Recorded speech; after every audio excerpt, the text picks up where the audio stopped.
All right, welcome into Pod to Win the Game. I am Charles Robinson here today with Charles McDonald, Jori Epstein, the entire NFL. Everything's wrapped up in a bow now. Aaron Rodgers is out there practicing today. He's practicing with the Jets. Lamar Jackson is signed.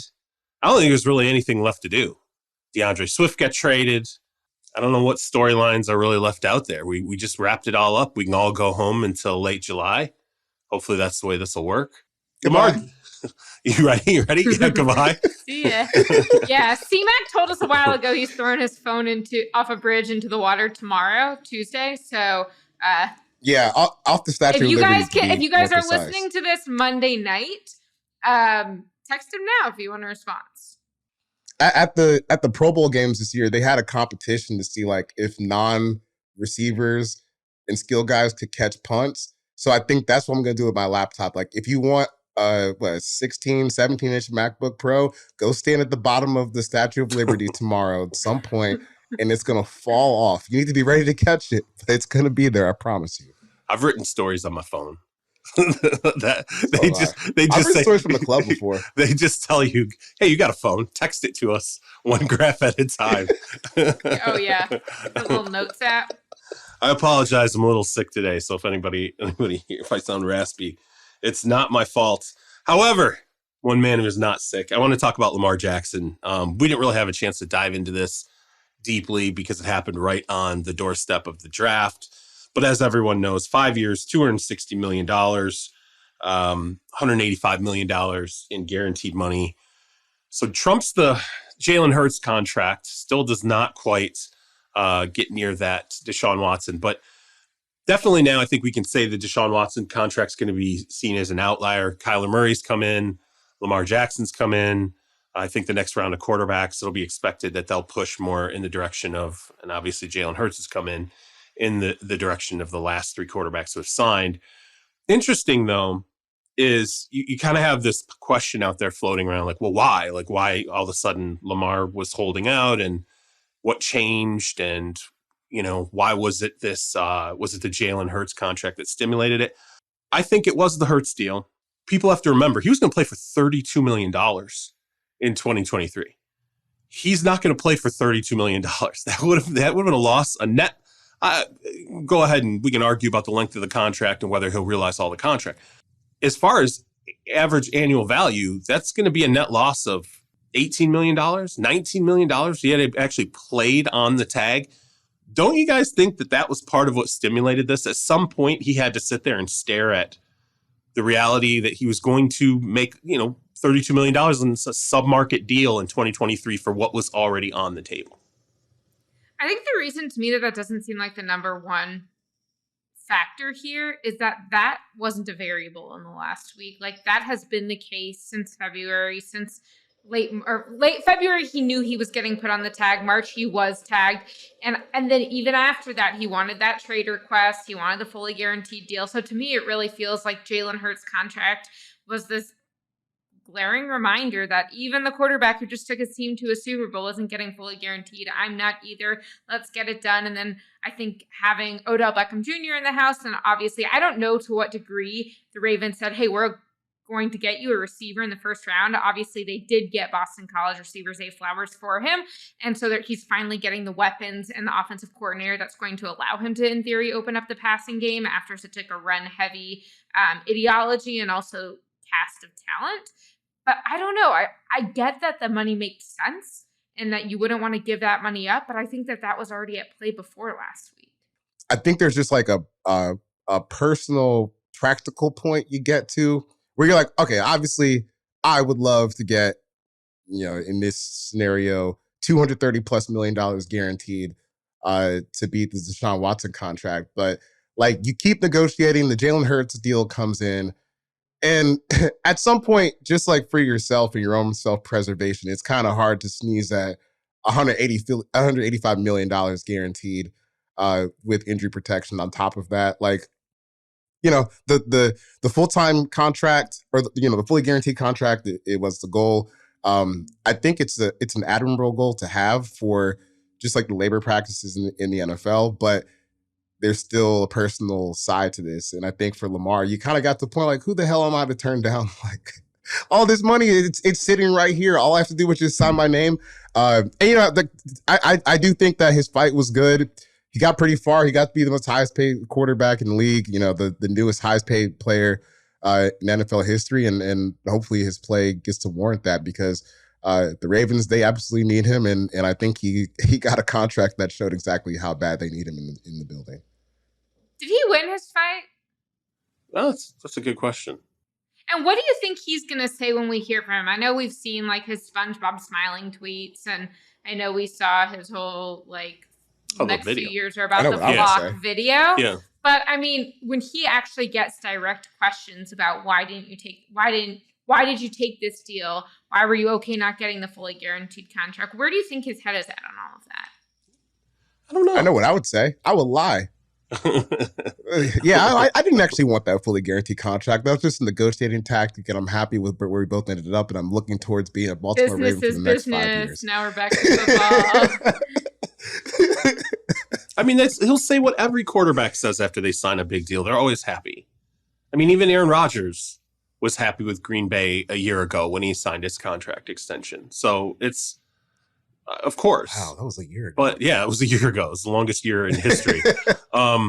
He may do look, that was something in the media in terms of the fully guaranteed stuff. And he's already kind of done that. He's already suggested that we didn't know what we were talking about.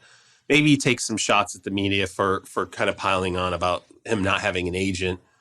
And, it's funny because he did have an agent. I mean, this is when I kind of addressed the deal. He did have an agent. His agent was Jalen Hurts' agent, okay? And I congratulate him. Right. Nicole Lynn still did negotiate the most expensive contract in the NFL. She basically negotiated two. She negotiated the two of them, yeah. She basically did Hurts. I literally put that in my notes. Did Nicole Lynn negotiate Lamar's contract? Yeah. She basically did Hurts and Lamar Jackson. So, but I give Lamar credit from the standpoint of if this was the plan, if it was, okay, let X number of quarterback deals come in, which he did over not just this offseason, but last offseason as well, and then pick his moment. If that was the plan, then it was absolutely successful. Like it was wonderfully and masterfully handled by him. I'm going to push back a little bit on people saying, "Oh, well, look how much money he saved."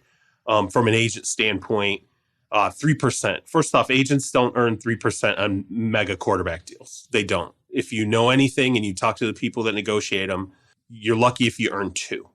And if you're not someone who brings other talent in to agencies, you might earn 1% if you are that player. So if you're Lamar and there are other people coming, into an agency and you actually represent him and they're coming in because of Lamar, maybe Lamar, only pays 1% in that scenario. So it's this idea that, well, I saved 3% times $260 million.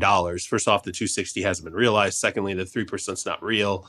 So we can just all walk that back a little bit. I don't know if he won or lost. I mean, he did great for himself. I think everybody should be happy. Now I think really what matters is, are they surrounding him with enough talent now to maximize this deal? Because that's what you have to do. They went out and got Zay Flowers. That's great. You added Odell Beckham Jr. That's great. So that's 2 additional pieces that he has on top of Mark Andrews, J.K. Dobbins. Are the pieces around? Rashad Bateman's going to come back.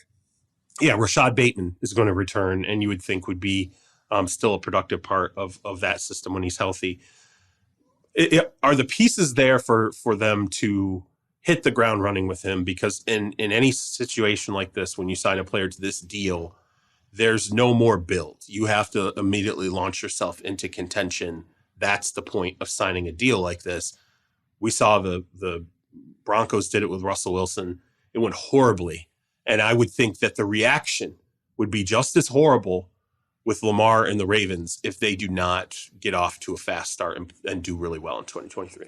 I don't know. It's not like they really had a choice. And I do think that as far as like this Lamar Jackson era goes, this is probably the best collection of receiving talent that they've had. I think they had some questions on the offensive line, particularly like if Ronnie Stanley is ever going to get back to being the guy that he was, and cleaning up some of the stuff on the right side of the line. But just like from a passing game standpoint, I think the Ravens are in a spot where they can take a pretty big leap this year, barring injury. And I kind of like what they've done to set themselves up between paying Lamar Jackson, hiring Todd Monken, getting Odell, drafting Zay Flowers, just to be like, hey, we're going to throw the ball a little bit more, and we have the asset allocation to prove that.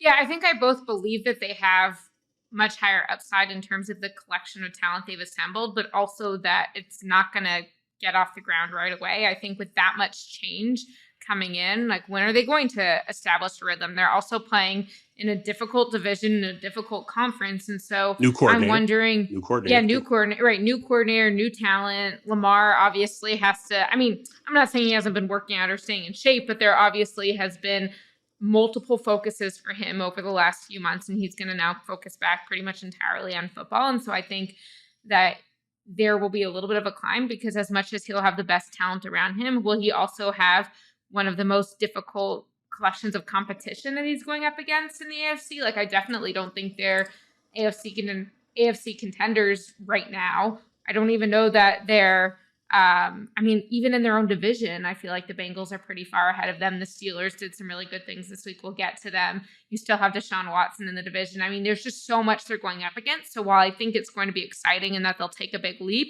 I don't think it's going to be easy by any means. What do you think the expectations should be?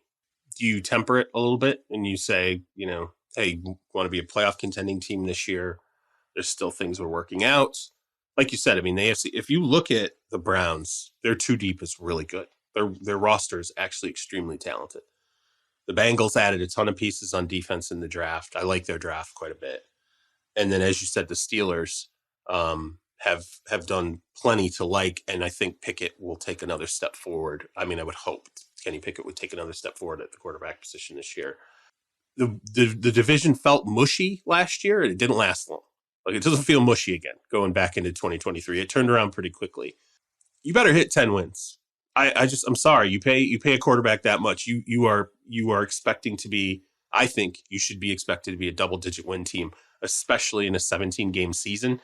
You damn well better hit that 10-win mark. You don't, I feel like something else failed on that roster, or Lamar didn't play the way you expected him to, or some moves didn't pan out. How much do you think that Lamar's health will factor into whether or not this was a good contract? Obviously, there's a degree to which it's outside of his control, and I think that it's going to be helpful that they now have most likely a more of a focus on the passing attack in this offense in terms of keeping him healthy. But like, if he can't stay healthy, then do you say, well, you guys had a track record of that, why'd you pay him? Yeah, I mean, of course. I think there's no question. He can't be. The last couple of seasons can't be representative of where this is going. Part of the reason why the Kyler contract, on top of other factors, you're already a little sideways about it, is because he just tore up his knee and he's going to miss half of this season. That injury, I mean, the season was already going down the tank last year, but that it effectively destroyed one season. It's going to destroy another by running through half of this season. I don't have any confidence that Arizona is going to be able to be a highly competitive team without him until he gets back. You don't know how much longer that injury lingers. So yeah, you're paying somebody this kind of money. You can't lose a season. And Kyler, you just lost 2. Okay. God forbid you pay out, you're Steve Bisciotti and you're paying out $100 million plus. Okay. And I'm just speaking in AAV. I'm not talking about cash flow when the money gets paid out or whatever. In my mind, you have 5 years. That's the clock. He's going to make the money that he's going to make, and you lose a year of that or 2 years of that. That's $100 million, and it's a massive net loss for you. And I don't know if those injuries do factor. I don't know that, like, what do? You go to Lamar and go, you know what? We're going to have to figure out a way for your playing style to change a little bit to try and protect you. We did that with Cam, right? Oh, Cam, you can't run so much. We have to get on the refs because he's taking too big of hits in the pocket without flags. We've got to figure out a way to protect him. It didn't work. After that Super Bowl, it did not work. He declined rapidly because he kept sustaining injuries, particularly after he had the shoulder. You can't have that happen with Lamar. I mean, it would be a complete disaster. This is what did I call the Jalen Hurts contract? A species killer, an extinction level contract. That's what this is. But I think now that's what they all are. Every time you sign a quarterback to a deal that's locking up $250 million and the cash flow is paying out, $100 million in the first 12 months of the deal. It's a severe franchise altering deal forever. And if I was any of these teams, I would work very, very, very hard on making sure I had a backup quarterback who could save my ass if, Lamar has another situation where he's injured to end a season.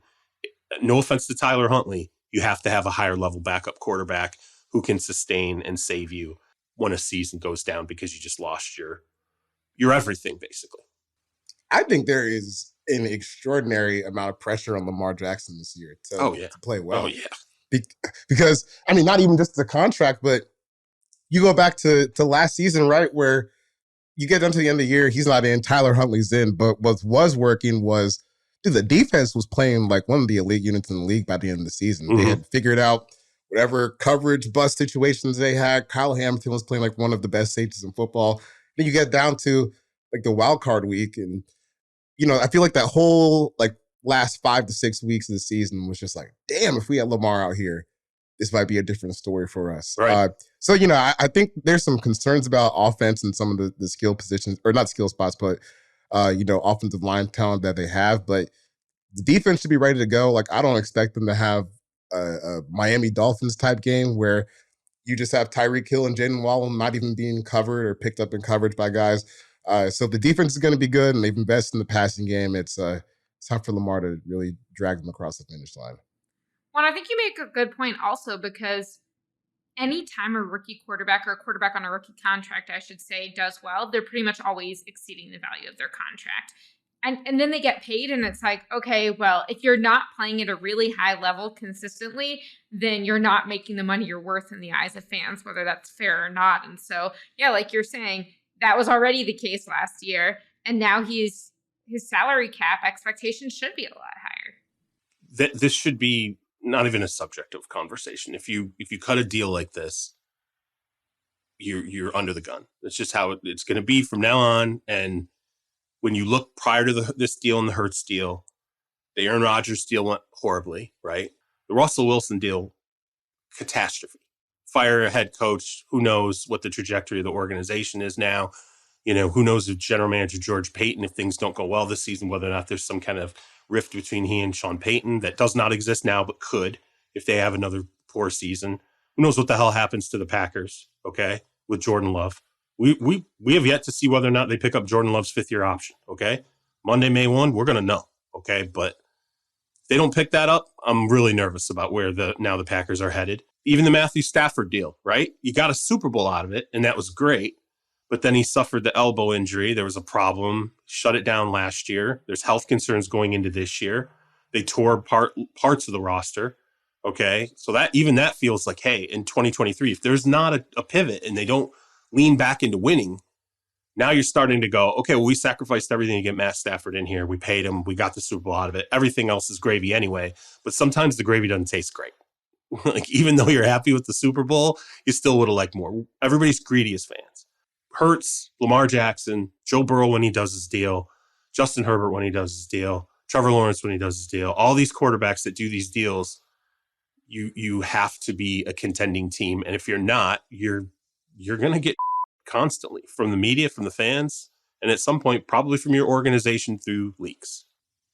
All right, well, let's throw it to the break now. We'll get back to the draft on the other side of it, talk a little bit about what we liked, what we didn't like. So let's hear from our sponsors.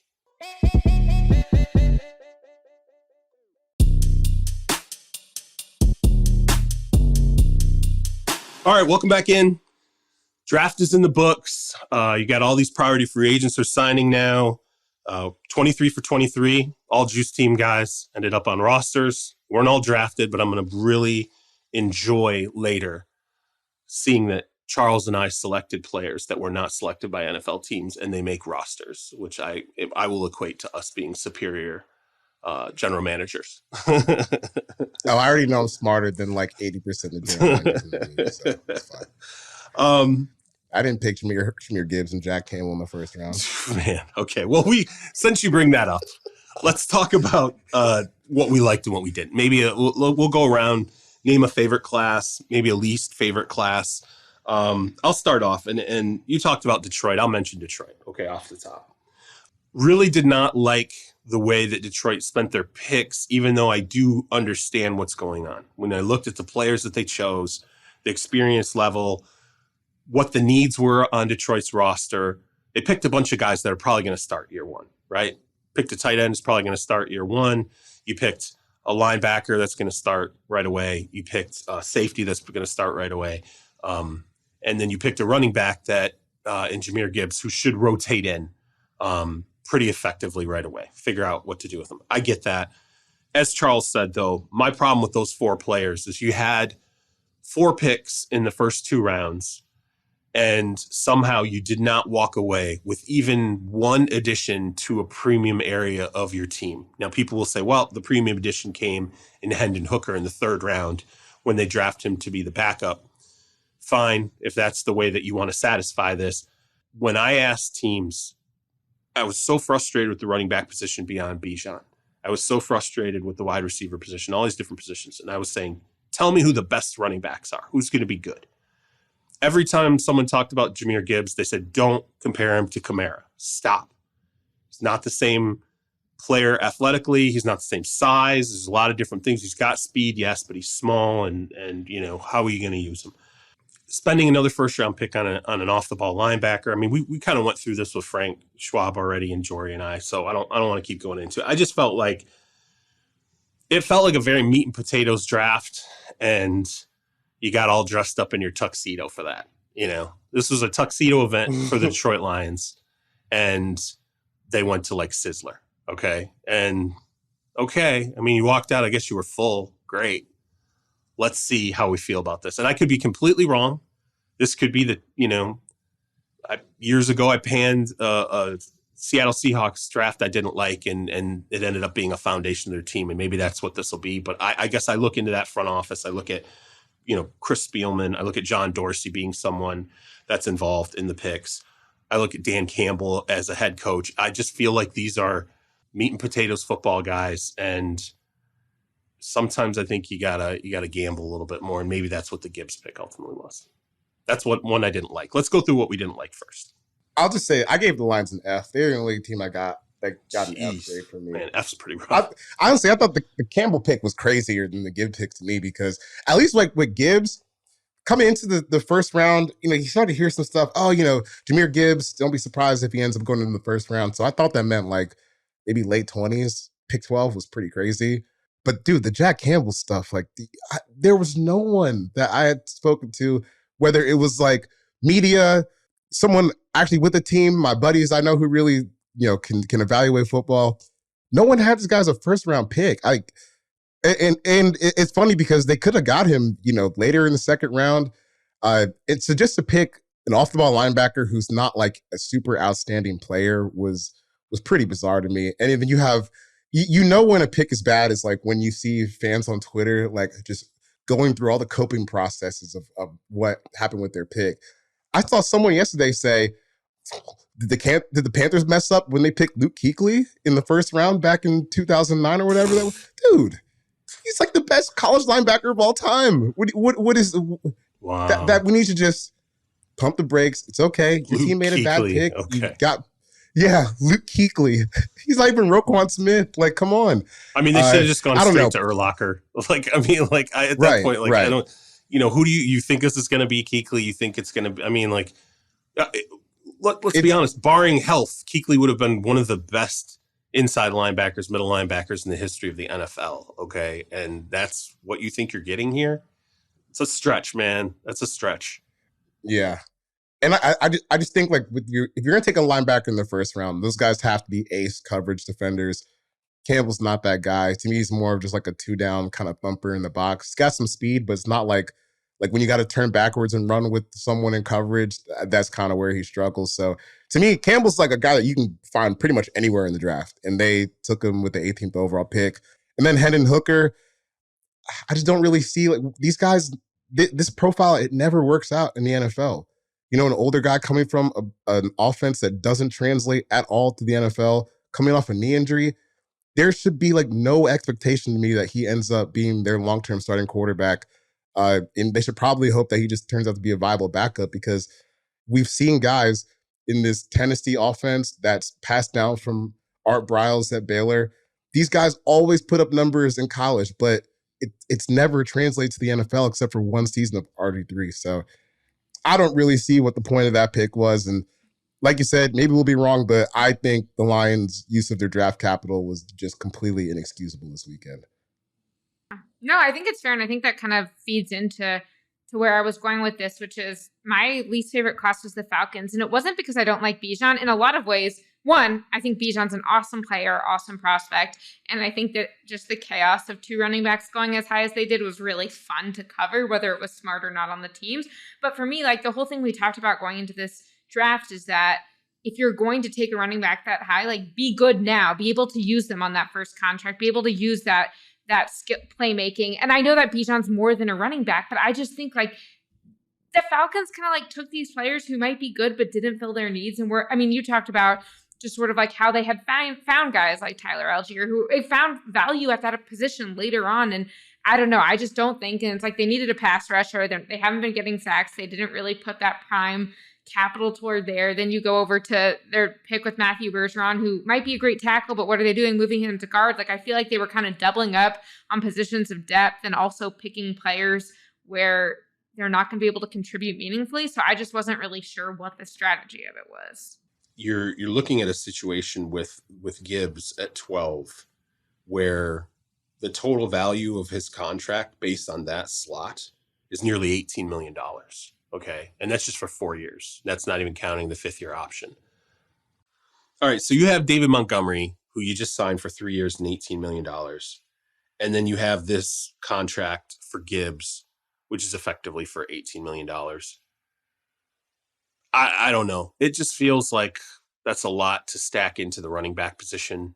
I could, again, be completely wrong on this. I just don't know how many backfields you want to spend 13 to $16 million, depending on how many years they play and what parts of the contract are ultimately realized. It just feels like a lot of assets to stack into the running back spot. And we would definitely criticize it if it was one player. People will say, well, it's not one player, it's two players. That's why it makes sense. You're splitting it between two guys in a rotation. I hope I'm wrong on all this. I really do. I don't want to. Lions fans are trying to find some joy in this. I give them that, and we'll see. Plug and play starters, 4 guys. We'll see whether or not they come out of the box right away, looking like it was worthwhile. How about upside? Maybe drafts that you liked. One of the drafts we got to talk about is the Eagles. I mean, Howie Roseman. I was, you just text and you constantly get back this response about how it always feels like Howie's playing chess while everyone else is playing checkers and that whole cliche. But let's run down their draft really quick. Jalen Carter at 9, obviously out of Georgia. Nolan Smith, the edge out of Georgia at 30. Tyler Steen, the Alabama tackle at 65. Sidney Brown, the Illinois safety at 66.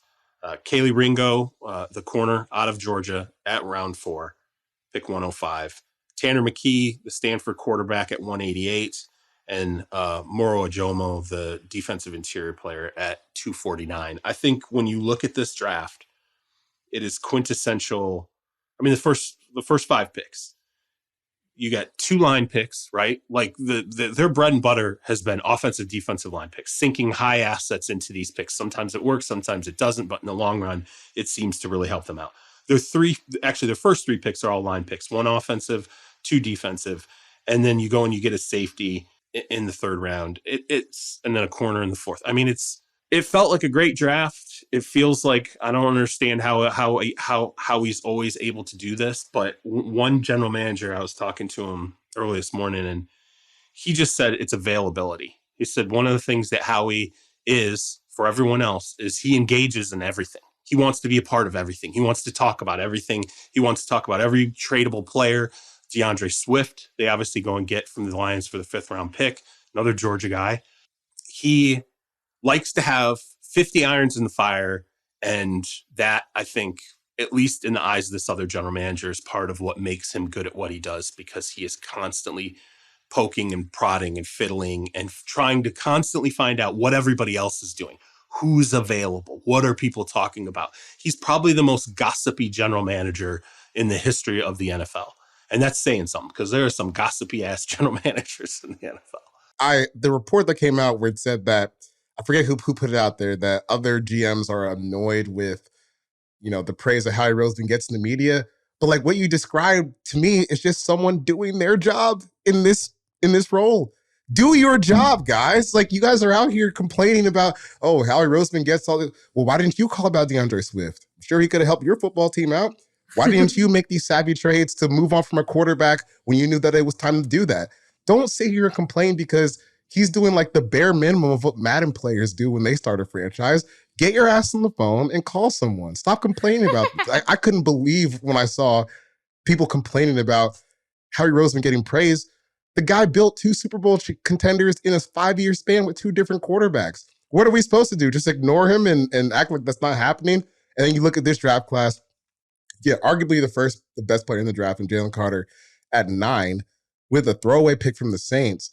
You get a 4-3 edge rusher at 30th, and then you come back in the 4th round and trade up for a cornerback that was projected as like a top 60 pick for the majority of the draft season.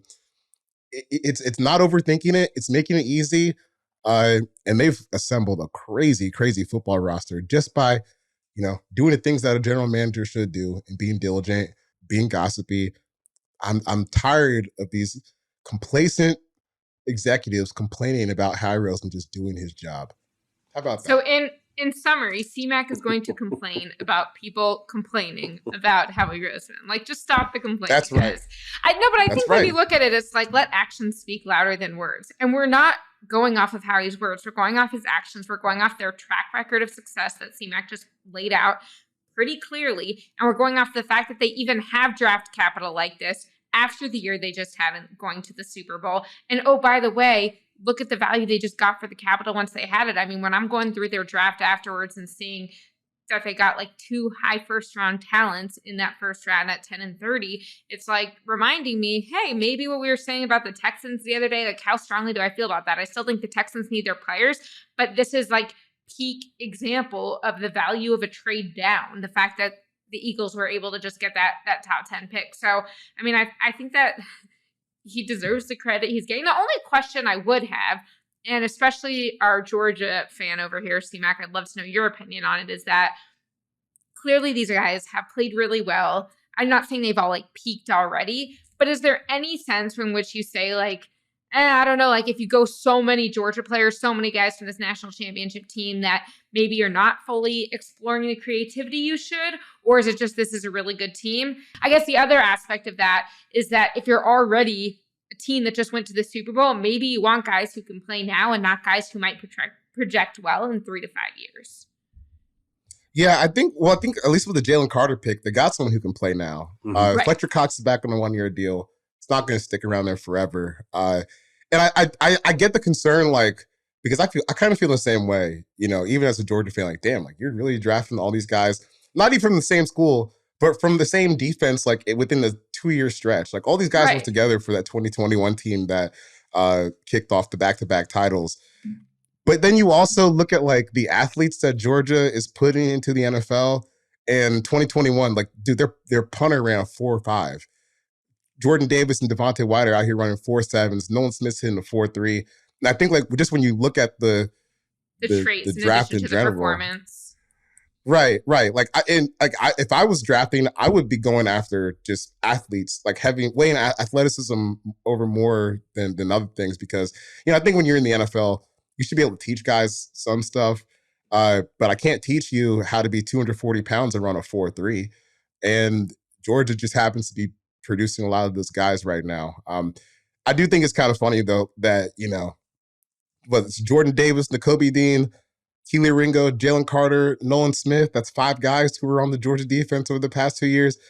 I would say you better hope this pans out, or else people are going to be looking at like, were you really out here like trying your hardest trying to find these guys, or just did Georgia pay you? Picks? I mean, come on, though. Wait a minute. When we watched that Georgia team in 2021, we we're like, this is a historically good college defense in terms of the talent. And wow, what a shock. Like, they all got drafted. Why should he let other people draft from a historically good defense? Let's be honest. Kirby Smart, Georgia, they've basically stolen Alabama's lunch, right? The last couple of years. They took what Alabama did. He learned there. He goes to Athens, and now he has basically installed that type of culture, that type of recruiting. The recruit profiles, the players that he goes after are typically the kind of players we always expected to end up at Alabama. Well, now they're ending up at Georgia. And now that pipeline is spilling into the NFL. And so far, let's wait and see. I mean, maybe could Jordan Davis be a bust? Sure. Could Nakobe Dean be a bust? Sure. I think it's great they didn't have to play their first year as rookies. I think it's great that they had a chance to, be rotational guys, sit back, let other veterans put the culture in place, show them what it is. Now you've got a bunch of Georgia guys who came from their own culture in a Georgia program. I would say, at least on the field, definitely a good culture. My concern is, okay, Jalen Carter. I need to know that the player who was considered the number one pick in the draft in terms of just pure talent, what he had to offer, ceiling, now goes ninth, okay? And he went past Seattle, right? Seattle that had a need. Seattle that takes players that have concerns off the field, not good. Detroit, okay, which could have put him next to Aiden Hutchinson and, take a huge leap forward in terms of the defensive front, okay? Pass him there. Any number of teams ahead of that ninth pick, it concerns me that those teams passed and Howie Roseman was willing to take him on. Now, I said before, and I'll say it again, Jordan Davis, from what I understand, was, kind of his big brother in the program, took him under his wing, was, just someone who was very close to Jalen Carter. And part of the thought process and them feeling solid was that they have players who know Jalen Carter. They have a guy who is very close to him that's going to be in meeting rooms with him. And that's going to help be the community to take a player who is seen as being very immature going through this process and bring him to maturity on the NFL level. We'll see if that works. I don't know if it will or not. It's going to make a ton of money now. If you're going to be immature, it's a lot easier even when you're out of college, when you have millions of dollars at your disposal. There's a whole new level of immaturity that can open up to you. So we'll see. Yeah. We'll see if it works out. He rolled the dice there a little bit. Way too knowingly, C-Mac. You said that way too knowingly. Man, I was broke as hell in DC having the time of my life, man. So I can imagine all kinds of trouble I would have gotten up to if I had like a $20 million signing bonus just handed to me. Yeah. Well, that's part of the dice roll here. Like, we're patting Howie in the back and everything, which I think is absolutely warranted. But this one was a risk, and it was unusual. Like, he doesn't take players. I mean, if you go back historically and look at his draft picks, he doesn't, especially at the top, doesn't really roll the dice on, someone that really could go off the rails in terms of what you expect. Yeah. And so we'll see. But I did like their class. I do. I think the Eagles were a right spot to land for him. I don't know how to feel about, you're back with all your buddies. And, the last time you were at Georgia, not something great happened. That's a little bit concerning. But I do like the idea of, like, we have someone who is still learning how to be an adult. We know he's supremely talented. Let's stick him with Fletcher Cox and Brandon Graham. Just say, hey, this is your little baby project for the summer. Get Jalen to be not a moron sometimes. And I think that just from a locker room perspective, having those two guys around is a good fit. And getting Nolan Smith in there is good too, because, as much as we talk about the athleticism, he's one of like the few guys from that program over the past few years where people just rave about his character on and off the field too. So maybe that can be a positive influence on him. But I do find myself getting a little bit concerned, like going back with all your old buddies who played the same position as you. Just need to keep an eye on how that one turns out. Well, hopefully they have the veterans, again, as you said, Fletcher Cox is back. Okay. Brandon Graham, you have guys in the program who, know what it took to get there, who have been in the NFL for a long time, know what it takes to stay, stick, develop, be stars at your position, handle big contracts. And hopefully that's all part of what gets bestowed upon everybody else who comes in. So any other, we give Philly all the love, and everybody's been talking about Philly, and I've seen enough A+ to, choke a horse at this point. Can we find another class that we like that is not so readily obvious? Yeah, I mean, I think for me, the winning classes were coming from the state of Pennsylvania, because I just think the Steelers crushed this draft. I mean, you start off with pick number 1. They move up from 19 to 14, trade with the Patriots, and get Broderick Jones, the tackle out of Georgia. And you're like, okay, well, remember, the Jets had traded down from the Packers 13 to 15. So it was 1 pick before the Jets. Aaron Rodgers needs this protection. And it's like, nope, we're going to get him for Kenny Pickett instead. So you start there. And then in the second round, they had the first overall pick of the second round, which was number 32, because the Dolphins didn't have a pick. And you get Joey Porter Jr., the cornerback, whose dad also played for the Steelers. And a lot of people thought he was going to go in the first round. And it's like, so now you've got 2 first rounders that you're up to. A guy who you know very deeply. He was friends with Mike Tomlin's son, so you've got an understanding of the character background. He's got that press corner ability, and I just think that. And remember, you had that deal because you traded Chase Claypool to the Chicago Bears. So it's like essentially switching out Chase Claypool for 4 years of Joey Porter Jr. under contract. Like, I'll take that. And then you go into Keanu Benton, Wisconsin defensive tackle. Yeah, they brought back Larry Ogunjobi, but they really needed help in that interior D-line. And oh, by the way, in the third round, they got Georgia tight end Darnell Washington, because everyone from Georgia goes to Pennsylvania. But still, like, that was a really high-value pick, too. And also, if you go and look at the picks that the Steelers had, they made 7 picks in this draft, 6 of which involved trades at some point, whether that was Chase Claypool way back when or trading up to get Broderick Jones. And so I feel like the Steelers just went in with a plan. They understood their needs. They understood the value, and they weren't afraid to make the move. And I know we talked about this on a broader and more extreme scale with Houston, but to make very slight trades up for all these things, they weren't giving up a lot necessarily, but they were getting really strong value at positions of needs. And I just think that that's super impressive, especially in a tough division like they're going to have this year. Yeah, Omar Khan seemed really decisive. I like to see when general managers identify guys that they want, and they make, again, if you don't have to give up a ton, being able to move these little micro moves in the draft, a couple, spots here, a couple spots there. I did think that, the Jets one comes to mind. You think they're definitely going to address offensive tackle. I was fine with them getting Will McDonald, the edge out of Iowa State instead. But yeah, you kind of thought there was probably a first round asset there for a tackle spot, and it didn't end up happening. What about you, C-Mac? Actually, you know what? I wanted to ask you specifically, C-Mac, about the Seattle draft. They take Devin Witherspoon at number 5, the corner out of Illinois. The speed in that secondary is just going to be sick.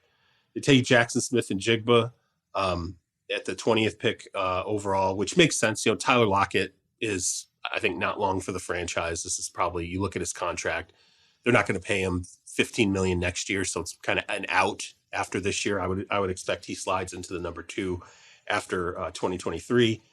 They take edge Derek Hall out of Auburn in the second round. And then they take Zach Charbonnet out of UCLA also in the second round, the running back. And I thought it was interesting because, Kenneth Walker they had already expended a second round asset on Kenneth Walker. Now you bring in Zach Charbonnet, who's another second round pick. So you have 2 cheap running backs, but they seem complementary, but also both physical. They have size. The profile of what they can do is somewhat similar. I like it. I like that rotation. I like that you're not spending a lot of money on these 2 players, both having come from the second round. Overall, I think the first 4 picks, to me, I was like, this is a great foundation for this draft. It was like the opposite of Detroit. I understood every single one of those picks that they made. And even though they took Witherspoon instead of taking Carter, which I really thought they would take Carter, it shocked me that they didn't. When I look at that secondary now, I'm like, holy, that is it's just a group that's got, talent, speed, youth, a lot to work with moving forward. It just feels like the Seattle turned themselves around pretty quickly after what kind of felt like they were ready for a collapse. When Russ went out the door, it was like, uh-oh, Like there's a little mini collapse like going on right now in Seattle. Suddenly I'm like, no, they're right back on their feet again. And this looks like a team that's trending upward in 2023 and beyond. I think Geno Smith might be one of the biggest winners of the draft this year. For kind of like for the same, like I was thinking the same thing about Desmond Ridder too. Like both guys, you survived the quarterback. They didn't go get anybody. Onslaught, like at the top of the Didn't draft. get anybody. Didn't go get one. And as far as, Desmond goes, you got Bijan, you got an offensive lineman.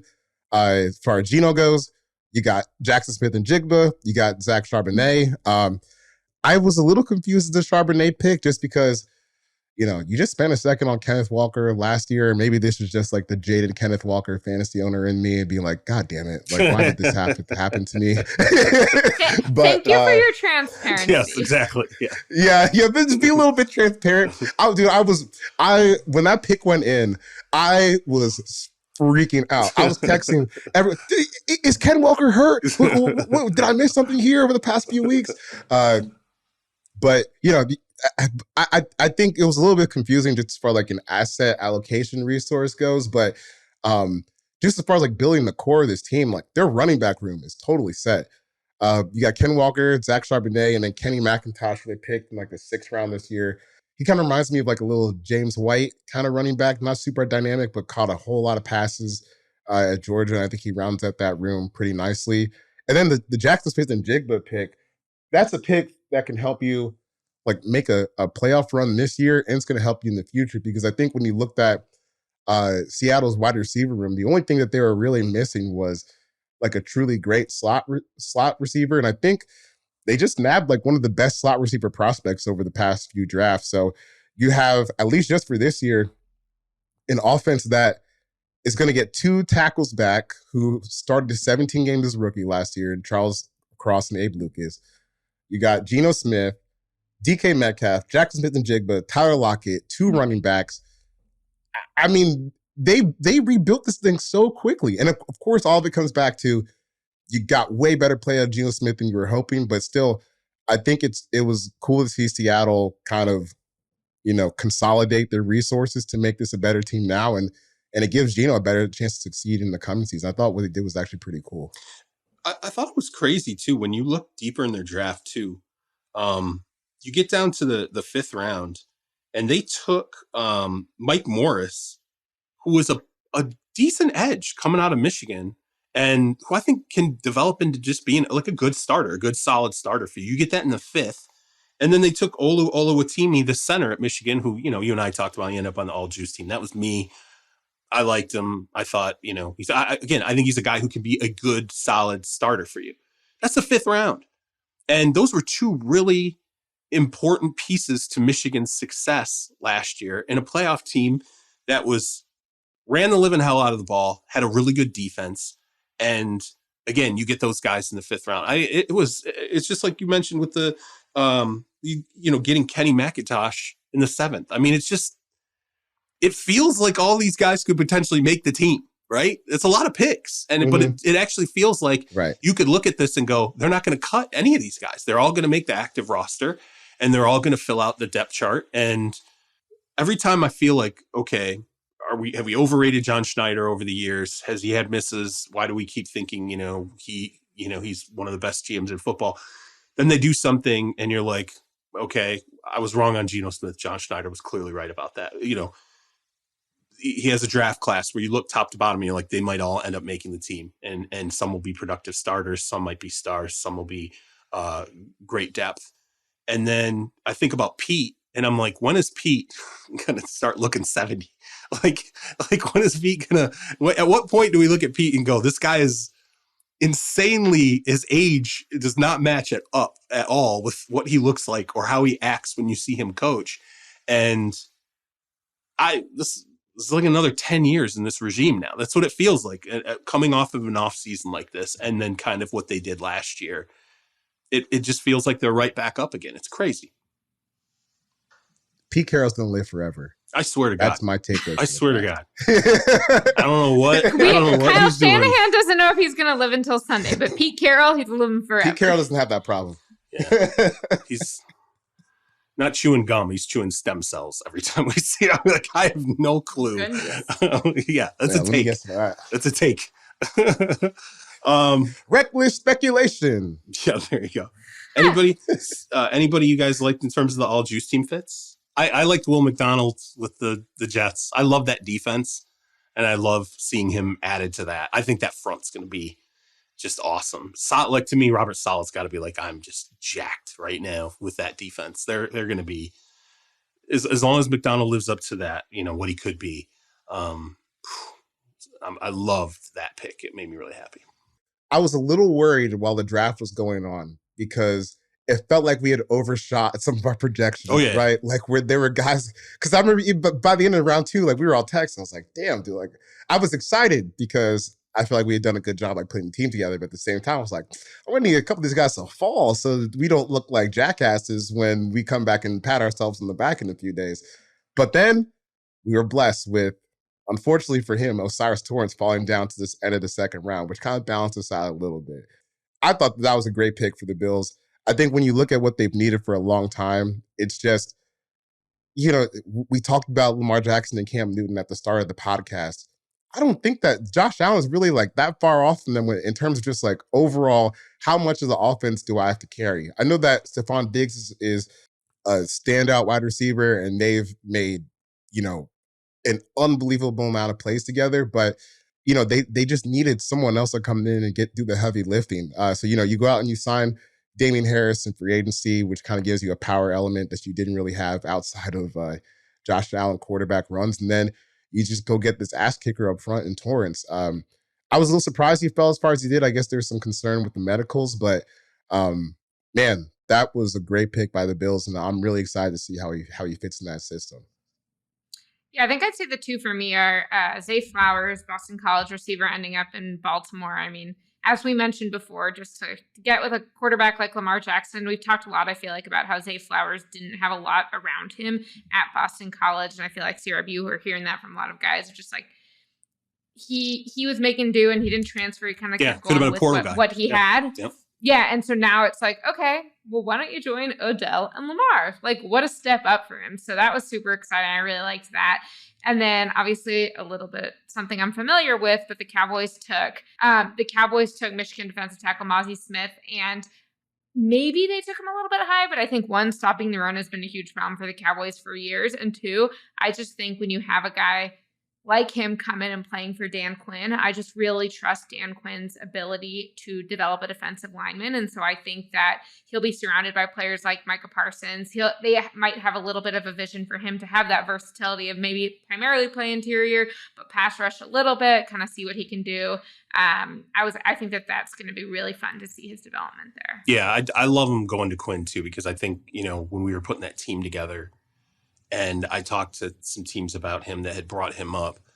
I remember one guy saying to me, he was like, well, look, the funny thing about him is you look at the size and you automatically think, well, just run plugger. But they're like, really, he's kind of athletic, and the part of his game that will actually grow or could grow exponentially is how he plays against the run, which is wild because you're like, well, you already have the asset you need. You're huge. Like, you're giant, you're strong, and you have good feet. So, you just got to figure out basically the technique and, be put in the right spot to play the run the way that however the Cowboys want to scheme it. I did like that one a lot. The Zay Flowers pick, I love it because I remember when Steve Smith went to the Ravens and there was just sort of this, like, what does he have left? And then Steve Smith was like brilliant with the Ravens. Like, watching him play in that uniform was such a joy. And now you have this guy coming out who, again, is compared a lot to Steve Smith just in the way that he competes and is aggressive and fights in his routes. It'll be fun to kind of see. And then, same kind of stature and everything. That'll be a lot of fun to see that. I did want to ask C-Mac, though. The Steelers take Darnell Washington in the third. Explain to me, like, how does that work now with Freiermuth? Because I have Freiermuth on my dynasty team, and I'm like, why are you taking a tight end? Someone else is playing too. Like, why you adding a guy to the mix? You got Freiermuth. Don't mess with him. Like, he blossomed last year. Leave the unit alone. Yeah. Does this mean? To start off right. Like, okay. I don't think this hurts Pat. Does this mean that Pat just doesn't have to block now? Like that, that's fine. Like this just takes Pat out of the blocking necessity and puts him more into routes. Awesome. I'm happy about that. For now at least, we got to see how Darnell develops. Like, you know, I say this to someone who watched him play every single game he played at Georgia. Got a little carried away with like how complete his game was. Like the athleticism is crazy, the blocking is stellar, but like there's a stat that I saw against man coverage. You know, there's a stat called yards per route run, where basically just how many yards you have divided by how many routes you've run versus specific coverage.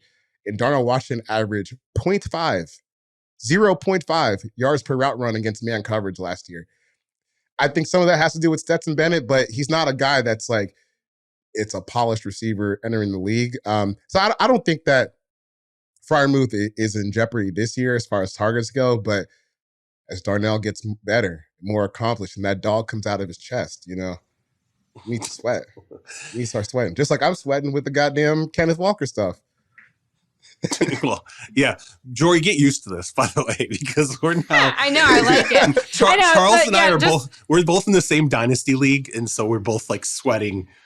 Real quick, I do want to hit this really quickly. If we can just make this like a quick 5 minutes. The quarterbacks, where they ended up, in terms of like who ended up in the best situation versus one that I'm going to watch really closely. I will just say Levis in Tennessee. I know Titans fans are really excited. I'm going to watch that one closely. I'm just really, I'm a tough spot. It's not just that it's a tough spot, but I'm like, that to me, you passed on him once, okay, for a guard. Right. Okay. And granted, I get it. It's a guard. Everyone's like, you know, over the moon for, fine.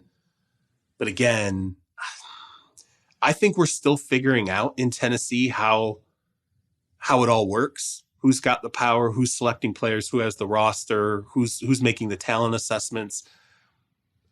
Me personally, if you had asked me which quarterback in there would you match up with like a Mike Vrabel type or their OC, I would not have picked Levis. I wouldn't have. And I don't think that whole idea of submitting their bids to Arizona for that third pick, my understanding, that was a Stroud situation. That was not a Levis situation. And so, I don't know. I'm just really curious. The personality of Levis became such a big deal in the process.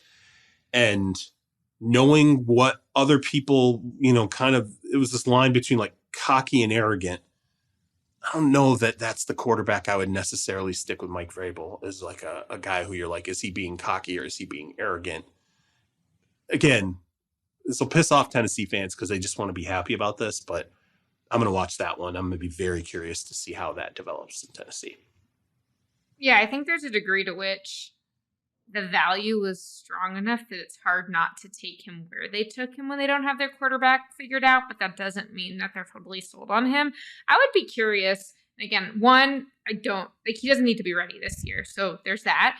But two, is there any chance that they deal him? I mean, like, I don't know anything specific about this, but like, would Shanahan like a guy like that? And then you can get Trey Lance with your Rand Carthon. Like, is there any sense that he could be more of an asset than someone you develop in-house?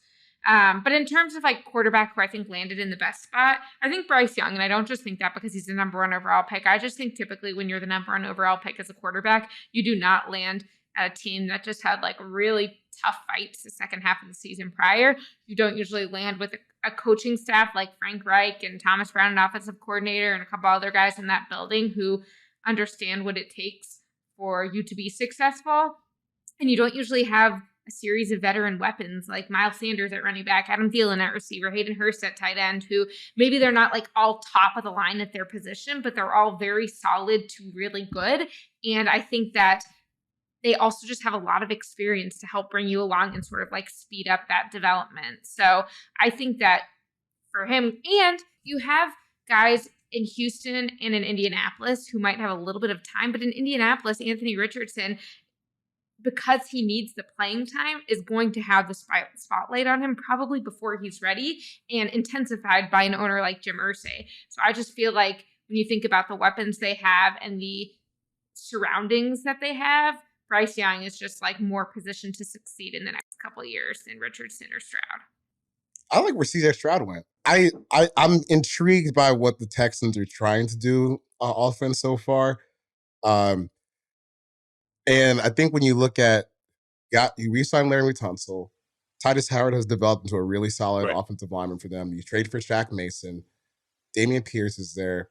It's not like, oh God, he's walking into something that is just John totally... John Mechie's coming back in the fold, right? Right. Then you added Tank Dell, another all-juice team guy at the top of the third round. It's not like he's entering a situation where, he's going to have to do like 100% of the heavy lifting. I mean, it's going to be tough because it's not like this is... They have the number 2 overall pick for a reason. It's not a great team, but I do think just like the starting pieces for CJ Stroud that they have in Houston is kind of intriguing. And they're going to be trying to install that Shanahan type passing game. So could be a little bit easier for him maybe than we're thinking right now based on what we've seen from the Texans in past years. But I don't think it's as terrible a situation that maybe it seemed a few months ago. When you look at mostly I was just always nervous about like, who's he going to throw to? Who's like, what pieces can they potentially add? And it's not. That's still a little tough. Yeah, it is. It's still a little tough. But I mean, like, as long as the right quarterbacks don't have expectations on him, it's like Anthony Richardson. I don't like that you already have, you already have the owner. Ursay's out here talking about him starting already, and he's tweeting crazy stuff, crazy stuff. Yeah, the second round, like, oh, go get Levis. Should we get another quarterback? Yeah, well, no, I mean, even the like, should we go get Levis? But then he goes, so we have Montana and Young, and I'm like, great.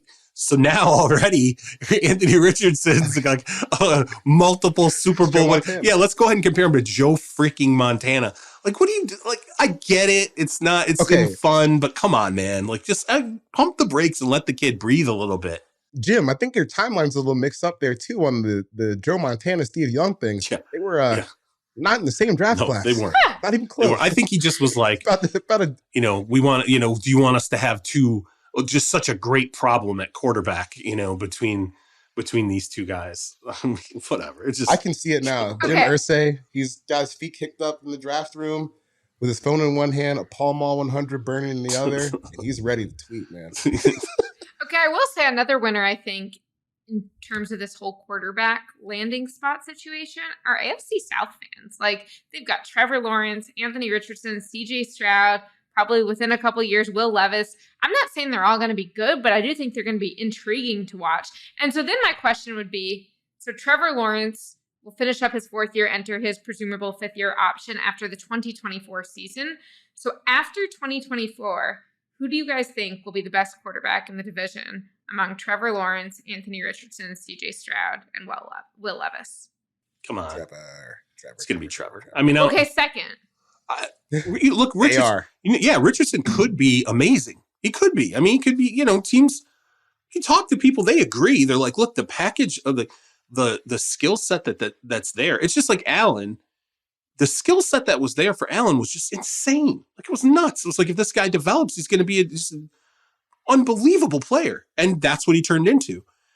Richardson, it's the same situation. I mean, he's got the athletic profile is off the charts. Arms fantastic. Like, yeah, if he develops, he could be absolutely amazing. I say Trevor just because I think what we saw last year was what we expected in him being that supposed generational pick. And I believe in that now that we've seen it. Richardson, I don't know, but you're right. It's going to be really interesting. It's going to be fun to kind of watch because, God, it was an ugly looking, like going into this draft. It's funny because you're like, oh God, what an ugly looking, division in terms of quarterbacks. And now we'll be watching them nonstop next year. So I real quick before we go, black quarterbacks are so in.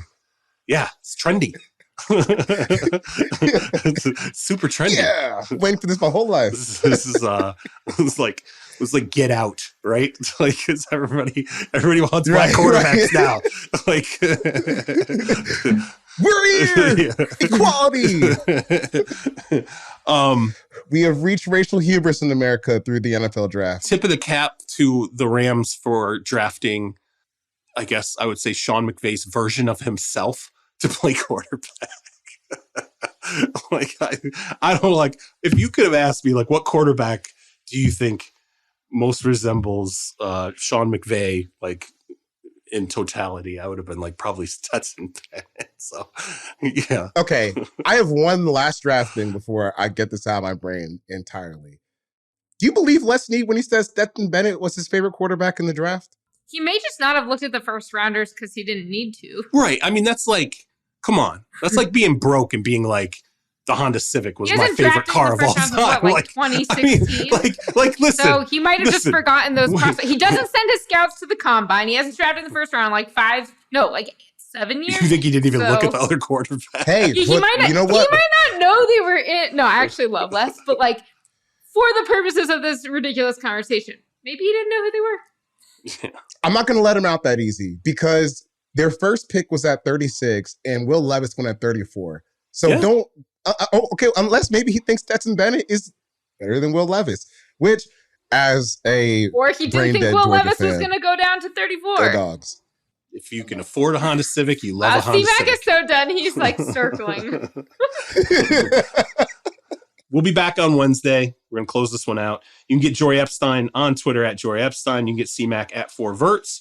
You can get myself at Charles Robinson and our ace producer, Stone Rochelle, at SJ Rochelle. Remember, always help us keep Trez Paler's legacy alive. Jori representing today with the Breaking Tea, all juice tea. You can get one of those, the new design, by the way, the black Crispies. I love those. Get the full all juice. Yeah, that thing's awesome. Yeah, it's crisp. I like this one.